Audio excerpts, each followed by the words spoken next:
নারায়ণ গঙ্গোপাধ্যায় মানেই টেনিদা আর চারমূর্তি, এই ধারণা আমাদের মধ্যে এতই জোরালো যে গাঙ্গুলিবাবু যে বড়দের জন্য গল্প টল্প লিখেছেন সে কথা আমাদের খেয়ালই থাকে না।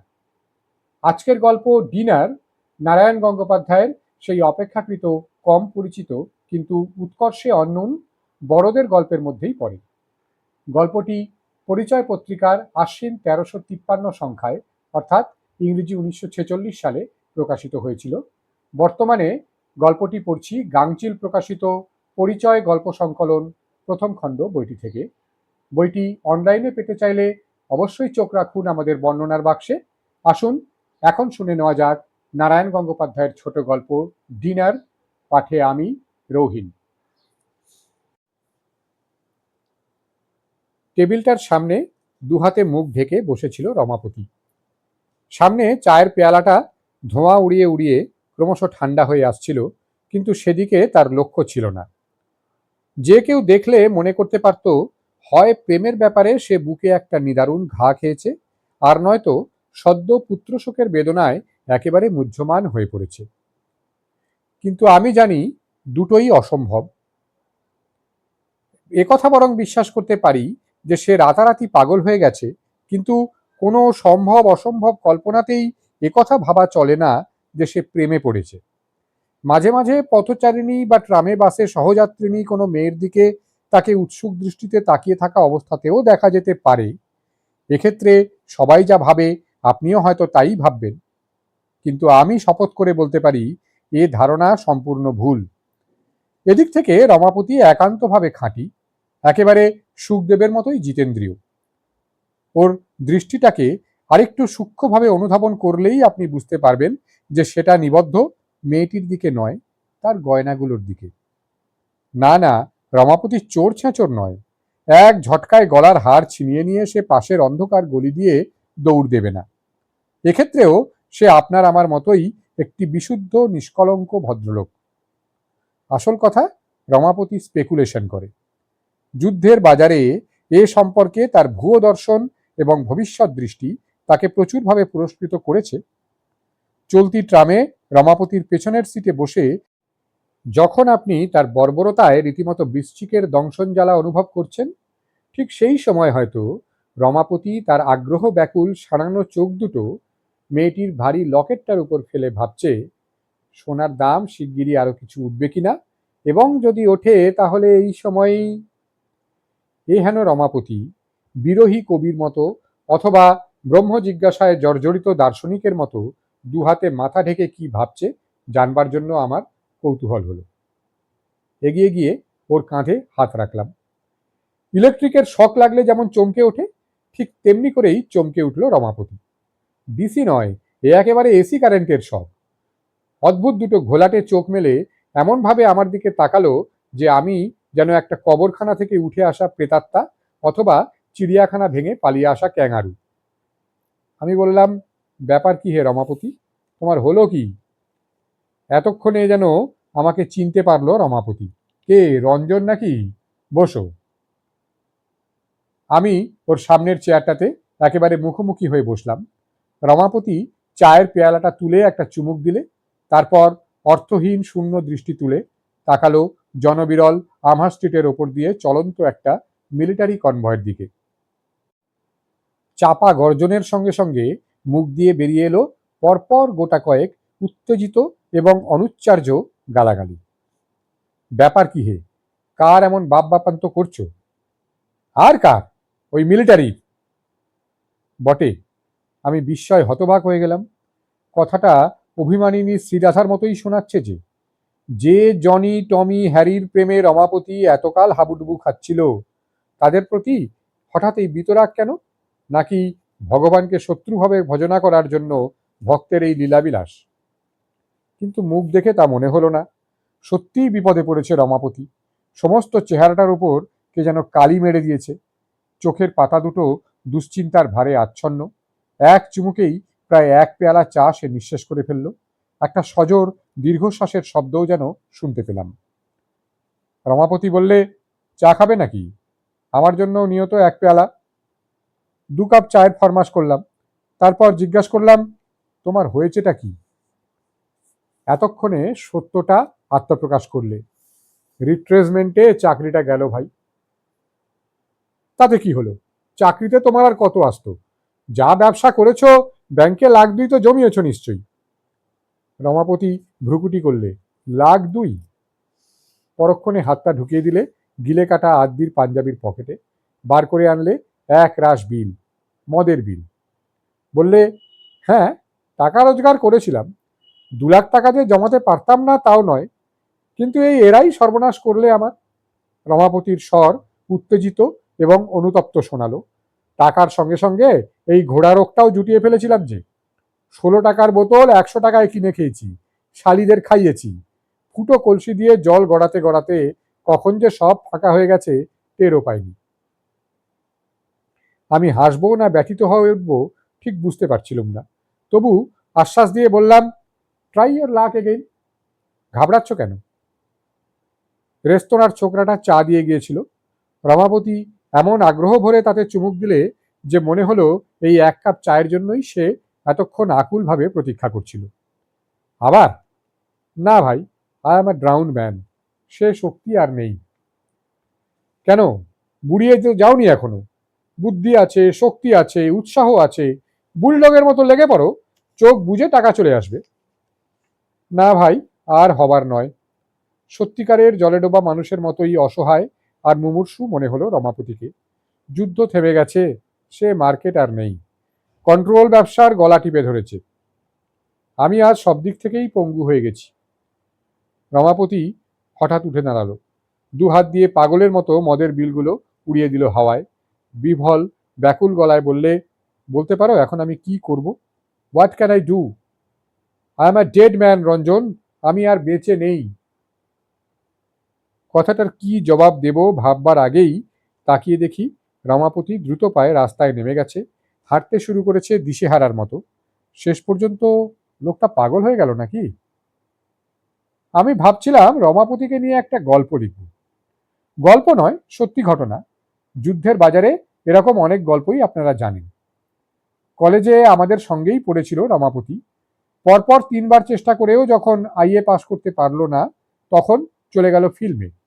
অভিনয় করার জন্য অবশ্য নয়, কলকাতার 3-4টে স্টুডিওতে এক্সট্রা জোগাবার ভার সে নিয়েছিল। সকালবেলায় বেরোতো বাউন্ডুলের মতো, তারপর সারাদিন প্রায় গোটা কলকাতা চষে বেড়াতো। সোনাগাছি, রূপগাছি থেকে পাঁচি, খেদি, পিয়ালিওয়ালাকে এনে রাতারাতি ফ্ল্যাশ লাইটের আলোয় সিনেমার অপসরই বানিয়ে তোলবার দায়িত্ব সে নিয়েছিল।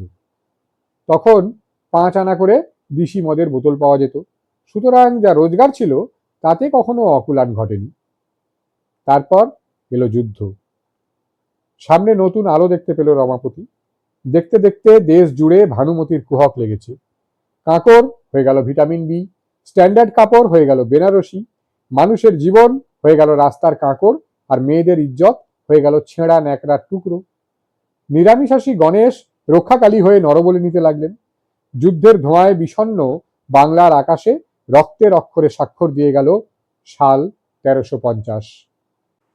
জয় সিদ্ধিদাতা বলে ঝাঁপিয়ে পড়ল রমাপতি। লেগে গেল বিনায়কের বলি সংগ্রহ করতে।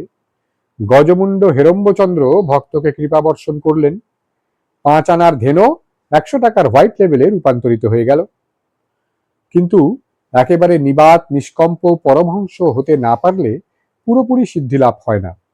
অতএব রমাপতিরও পিছিয়ে থাকা চলল না। রমাপতির এক পক্ষাঘাতগ্রস্ত দাদা ছিলেন। এককালে ভালো চাকরি করতেন, এখন অথর্ব আর অসহায়। নিতান্ত চক্ষু লজ্জার খাতিরে রমাপতি মাঝে মাঝে তাকে 5 টাকা 10 টাকা সাহায্য করত, কিন্তু শেষ পর্যন্ত তারই সহায়তায় রমাপতির কপালে শিকে ছিঁড়ল। সেই দাদা অর্থাৎ রঘুপতি বাবুর একটি ফুটফুটে মেয়ে ছিল। মেয়েটি কিশোরী, নাম চম্পা। অনেকবার দেখেছি মেয়েটিকে। দরিদ্র বাঙালি ঘরের করুণ আর ভীরু একটি ছোট মেয়েকে আপনারা কল্পনা করে নিতে পারেন। মা ছিল না, কাজেই সংসারের সব কাজ তাকেই করতে হতো। ছেঁড়া কাপড়ে লজ্জা নিবারণ করতে হতো, ভাত না থাকলে ফ্যান খেয়ে মাঝে মাঝে পেট ভরাতে হতো, রাতের পর রাত জেগে অসুস্থ পীড়িত বাপের পরিচর্যা করতে হতো, এবং ব্যাধি জর্জর বিরক্ত বিতৃষ্ণ বাপের বিভৎসতম গালাগালিগুলো নীরব চোখের জলে তাকে সহ্য করে যেতে হতো।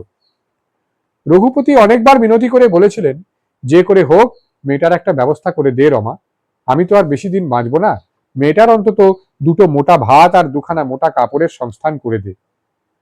রমাপতি ঘাড় চুলকাতো, এড়িয়ে যাওয়ার জন্য বলতো, হবে হবে, ব্যস্ত হচ্ছ কেন, বিয়ের বয়স তো আর পালিয়ে যাচ্ছে না। তারপর একটা জরুরি কাজের তাগিদে চটপট সরে পড়তো সামনে থেকে। তারপর হঠাৎ একদিন রমাপতির খেয়াল হলো সত্যিই তার কর্তব্যে ভয়ঙ্কর ত্রুটি হয়ে যাচ্ছে। অবশ্য কারণ ছিল, একটা সাহেবকে কিছুতেই বাগানো যাচ্ছিল না। রমাপতি যতই তাকে সপাটে ধরবার চেষ্টা করছিল ততই সে পিছলে বেরিয়ে যাচ্ছিল পাঁকাল মাছের মতো। অথচ লোকটাকে একবার কায়দা করতে পারলে ভবিষ্যতের পথ একেবারে পরিষ্কার।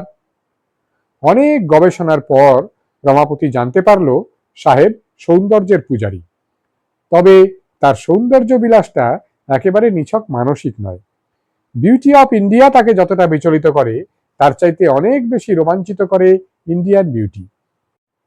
এবং কুসুম যত অনাঘ্রাত হয় পাঁকাল মাছটা তত বেশি উৎসাহে লাফ দিয়ে হাতের কাছে এগিয়ে আসে।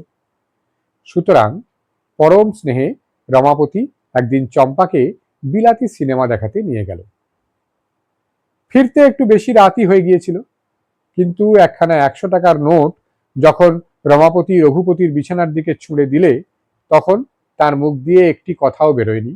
তিনি শুধু বিস্ফারিত চোখে একবার তাকিয়েছিলেন নোটখানার দিকে, আর একবার রমাপতির মুখের দিকে। সে দৃষ্টি সহ্য করতে পারেনি রমাপতি।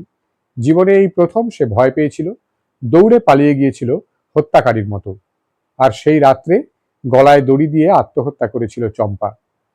খবরের কাগজে সে সংবাদটা আপনারা হয়তো পড়ে থাকবেন, কিন্তু তারপরেই পথ পরিষ্কার হয়ে গেল। ওদিকে কলকাতার কাছাকাছি বড় একটা যুদ্ধের কারখানা বসেছিল। 300 টাকা মাইনেতে সেখানে একটা চাকরি মিলে গেল রমাপতির। কাজ বিশেষ কিছু নয়, মাঝে মাঝে ইমার্জেন্সি ফায়ার ব্রিগেডকে প্যারেড করাতে হয়, অবসর সময় জনি টমি হ্যারির সঙ্গে ওড়াতে হয় বোতল আর সিগারেট। এদিকে ব্যবসা, ওদিকে চাকরি, বেশ ছিল রমাপতি। 2.5 বছর কাটলো এইভাবে। তারপর রমাপতির সঙ্গে আমার দেখা হলো চায়ের দোকানে। রমাপতি বলছে, I am A drowned man Ranjan, আমার আর আশা নেই। লিখতে লিখতে আমার মনে হচ্ছিল এ হচ্ছে প্রকৃতির প্রতিশোধ। কেন যেন আজ লোকটাকে ঘৃণা করতে ইচ্ছে করছিল। নিজের জালে অসহায়ের মতো সে নিজেই জড়িয়েছে। এমন অন্যায় নেই যা সে করেনি, এমন পাপ নেই যা করতে তার হাত কেঁপে উঠেছে মুহূর্তের জন্য। শুধুই চেয়েছে টাকা। তাই আজ কেবল একটিমাত্র চম্পা নয়, শত শত চম্পার বিষ নিঃশ্বাস অভিশাপ হয়ে এসে তাকে স্পর্শ করেছে। ঝোড়ো হাওয়ায় ঝরা পাতার মতো রাশি রাশি কারেন্সি নোট তার হাতে এসে পড়েছিল, আবার একটা ঘূর্ণি হাওয়ায় তা তেমনি করেই তার হাত থেকে উড়ে দিগন্তে মিলিয়ে গিয়েছে। কানের কাছে শুনতে পাচ্ছি একটা বিচিত্র কণ্ঠস্বর, আমার আর কোনো আশা নেই রঞ্জন, আমি মরে গেছি, I am A drowned man. ফাঁপা বেলুন ফুটো হয়ে গেছে, হাজার হাজার টাকার নোটগুলো হয়ে গেছে মদের বিল। আমি কল্পনা করছিলাম ইচ্ছাপুরের একটা জনহীন প্রান্তরের ভিতরে প্রেত মূর্তির মতো দাঁড়িয়ে আছে রমাপতি। দিকে দিকে দুর্দিন আর দুঃস্বপ্নের পুঞ্জীভূত রূপ নিয়ে নিকষ কৃষ্ণ অন্ধকার বোবা রাত্রির বুকের ভেতর থেকে যন্ত্রণার একটা চাপা গোংরানির মতো শূন্য মাঠের উপর বাতাস আর্তনাদ করছে। সামনে একটা ফ্যাক্টরির ধ্বংসাবশেষ, অস্থায়ী টিন শেডের ভগ্নাংশ অন্ধকারে অস্বাভাবিক রিক্ততা নিয়ে দাঁড়িয়ে আছে। চারিদিকে সৃষ্টি হয়েছে একটা শ্মশানের পরিবেশ। দূরে ডাকছে শেয়াল, যেন রমাপতিকে ব্যঙ্গ করছে। এরপর কি করতে পারে রমাপতি? কি তার করা উচিত? একটু দূরে খানিকটা জল, অন্ধকার আর নক্ষত্রের আলো বুকে নিয়ে ছলছল করে দুলে যেন রমাপতিকে ডাকছে, তাকে ইশারায় আহ্বান করে বলছে, এই পর্যন্ত আমি লিখেছিলাম। এমন সময় পিয়ন এসে একটা চিঠি দিয়ে গেল। চিঠিটা খুলে আমি বোকা হয়ে গেলাম। আপাতত আর যেখানেই থাক, রমাপতি অন্তত ইচ্ছাপুরের মাঠে যে দাঁড়িয়ে নেই এটা নিশ্চিত। চিঠিখানা আর কিছুই নয়, একখানা নিমন্ত্রণ পত্র। কাল সন্ধে 7:30 চৌরঙ্গি প্লাজার হোমে আমাকে ডিনারে নিমন্ত্রণ করেছে রমাপতি, কারণ অজ্ঞাত। নিজের লেখা গল্পটার দিকে আমি হতাশ দৃষ্টিতে তাকালাম। কারণ যাই হোক, আয়োজনটা ভালোই করেছিল রমাপতি। নেমন্তন্ন পেয়েছিলাম আমরা 3 জন, আমি, পটলা আর হরেন। পটলা রেশন অফিসের কেরানি আর হরেন স্কুল মাস্টার। জীবনে এমন একটা রেস্তোরাঁয় আমরা কেউ কখনো খাইনি। চারিদিকের টেবিলে চুনকাম করা গৌরাঙ্গ মূর্তিগুলি কিছুটা অস্বস্তি না ঘটাচ্ছিল এমন নয়, তবু আমরা রাক্ষসের মতো খাচ্ছিলাম। এমন সুযোগ আর কবে আসবে কে জানে। দাঁত দিয়ে প্রাণপণে একটা মোটা হাড় চিবোচ্ছিল পটলা। তার চোখ দুটো জ্বলছিল এক জৈবিক হিংস্রতায়, যেন ভবিষ্যতে মানুষ খাওয়ার মহড়া নিয়ে নিচ্ছে। বড় একটা চামচেতে নাক পর্যন্ত ডুবিয়ে চকচক করে স্যুপ খাচ্ছিল হরেন। আমি একটা কাটলেটকে কায়দা করবার চেষ্টা করে যাচ্ছিলাম, আর রমাপতি কিছুই বিশেষ খাচ্ছিল না, শুধু অখণ্ড মনোযোগে চেস্টারফিল্ড সিগারেটের ধোঁয়া ওড়াচ্ছিল। আমি ভাবছিলাম, সেদিন সেই চায়ের দোকানটাতে তবে কাকে দেখেছিলাম? সে কি রমাপতি, না আর কেউ? নাকি পানের সঙ্গে দোক্তার পরিমাণটা একটু বেশি হয়ে যাওয়ায় আমি খেয়াল দেখেছিলাম? হাতটাকে কিছু পরিমাণে কায়দা করে পটলায় তৃতীয়বার জিজ্ঞেস করলে, সত্যি রমাপতি, আজকের এই ডিনারটা কি উপলক্ষে? খাচ্ছি তো খুব, কিন্তু কেন যে খাচ্ছি সেটা বুঝতে না পারলে খাওয়াটা জুৎসই হচ্ছে না। রমাপতি হাসলে, আর কিছু না, বিশুদ্ধ ব্রাহ্মণ ভোজন। হরেন স্যুপ শেষ করে ঠোঁট চাটতে চাটতে বললে, ব্রাহ্মণে অত ভক্তি তোমার নেই বাবা, সে আমরা জানি। কারণটা বলেই ফেলো না, শুনে কান দুটোকে ঠান্ডা করি। রমাপতি তেমনি রহস্যময়ভাবে হাসতে লাগলো, ক্রমশ প্রকাশ্য। খাওয়া দাওয়ার পরে আমরা যখন রাস্তায় বেরোলাম, তখন রাত প্রায় 9টা। পটলা আর হরেন দুজনেই ভবানীপুরে থাকে, ওরা বাসে উঠে পড়ল। রমাপতি আমাকে বললে, তুমি ট্রামে যাবে তো, চলো তুলে দিয়ে আসি। পকেট থেকে চেস্টারফিল্ড সিগারেট বার করে একটা ধরালে রমাপতি, আরেকটা দিলে আমাকে। দুজনে নীরবে এগোতে লাগলাম। কিন্তু অসহ্য কৌতূহলের পীড়ন, আর থাকতে পারছিলাম না। বলোই না হে, হঠাৎ এমন করে খাওয়ালে কেন? সেদিন চায়ের দোকানে দেখলাম তোমার ওই দশা, তারপরে আজকে একেবারে বেমালুম ভোল ফিরিয়ে ফেলেছ, এর মানেটা কি? চৌরঙ্গি রোড ক্রস করে আসছিলাম আমরা। ট্রাফিক পুলিশের উদ্যত হাতটার দিকে চোখ রেখে রমাপতি বললে, মানে স্পেকুলেশন। বুঝলাম না। বুঝবে যথাসময়। রাস্তা পেরিয়ে সবে এ ফুটপাতে এসেছি, হঠাৎ কানে গেল একটা উল্লসিত ধ্বনি, হ্যালো ডস, ওল রোগ। রমাপতি চমকে উঠল। ঠিক পাশেই একটা জিপ গাড়ি গতিবেগ সংযত করেছে, তাতে 3টি শুভ্র মূর্তি রমাপতিকে দেখে আনন্দধ্বনি করছে। হ্যালো জনি, রমাপতির প্রত্যভিবাদন। Come up you lucky guy, it's important. Yes, coming. মুহূর্তে রমাপতি জিপ গাড়িতে লাফিয়ে উঠল। আমি কিছু বলবার আগেই বিলীয়মান জিপ গাড়ি থেকে ভেসে এলো, গুড নাইট রঞ্জন। রহস্য অতল। দিশেহারার মতো বোধহয় মিনিট 3 দাঁড়িয়েছিলাম। হঠাৎ চোখে পড়ল পায়ের কাছে একটা খাম পড়ে আছে, রঙিন খাম। নিশ্চয়ই রমাপতির পকেট থেকেই পড়েছে। খামটা তুলে নিলাম। খোলা খাম, ভেতরে খান কয়েক কাগজ। কৌতূহলী মন বললে, রমাপতি হঠাৎ এমন করে খাওয়ালে কেন? ভেতরে নিশ্চয়ই কোনো ব্যাপার আছে। এই রঙিন খামে হয়তো তার হদিশ মিলতে পারে। খাম থেকে কাগজ বার করলাম, কিন্তু অত্যন্ত নৈরাশ্যজনক, কিছুই বোঝা গেল না। খান কয়েক খবরের কাগজের কাটিং, সযত্নে লাল কালি দিয়ে লাগানো। বড়লাট বলেছেন দেশে দুর্ভিক্ষ আসবে, অ্যাটম বোমার ব্যাপার ও ইরানের তেল নিয়ে রাশিয়ার সঙ্গে লড়াই লাগাটা অসম্ভব নয়, আসন্ন রাষ্ট্রবিপ্লবের আশঙ্কায় ভারতবর্ষের সর্বত্র সৈন্য ও অস্ত্রশস্ত্রের প্রস্তুতি চলেছে। ব্যাপারটা বোঝবার চেষ্টা করছি, এমন সময় দেখি একজন মিলিটারি গোড়ার বাহুবন্ধনে সালোয়ার পরা একটি ভারতীয় মেয়ে, খুব সম্ভবত বাঙালি। মনের ভুলে আচমকা বোধ হলো, মেয়েটি চম্পা নয় তো?